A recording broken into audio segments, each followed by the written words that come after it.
Karnataka high court کی جانب سے ریاست بھر میں بائک ٹیکسی خدمات پر پابندی کے حالیہ فیصلے کے بعد بنگلورو میں آٹو رکشا اور ٹیکسی کرایوں میں بے حد اضافہ دیکھنے میں آیا ہے۔ شہریوں کا کہنا ہے کہ کرایوں میں بعض صورتوں میں 25% تک اضافہ ہوا ہے اور سواری کا طویل انتظار اب معمول بنتا جا رہا ہے۔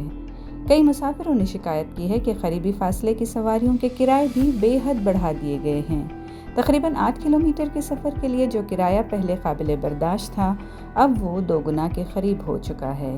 حتیٰ کہ 4 کلومیٹر جیسے مختصر فاصلوں پر بھی کرائے 3 گنا ہو گئے ہیں۔ مسافروں نے مختلف ڈیجیٹل پلیٹ فارمز پر ناراضگی کا اظہار کرتے ہوئے کہا ہے کہ اب 2 کلومیٹر کے فاصلے پر آٹو کا کرایہ 60 روپے سے 100 روپے تک مانگا جا رہا ہے، جبکہ سرکاری شرح کے مطابق یہ کرایہ صرف 33 روپے ہونا چاہیے تھا۔ شہریوں کا کہنا ہے کہ پہلے تو حکومت ٹریفک کا مناسب انتظام کرنے میں ناکام رہی اور اب عوام کے لیے بائک ٹیکسی جیسی سہولت کو بھی ختم کر دیا گیا ہے۔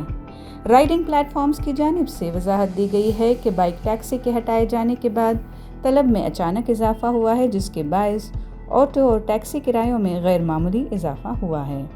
ماہرین قانون کا کہنا ہے کہ ایسے حالات میں صارفین کو 2019 کے کنزیومر پروٹیکشن ایکٹ کی دفعہ 47(2) کے تحت غیر منصفانہ تجارتی عمل کے خلاف قانونی چارہ جوئی کا حق حاصل ہے، خاص طور پر جب کرایوں میں بیجا اضافہ ہوا ہے اور صارفین پر ناحق مالی دباؤ بڑھتا جا رہا ہے۔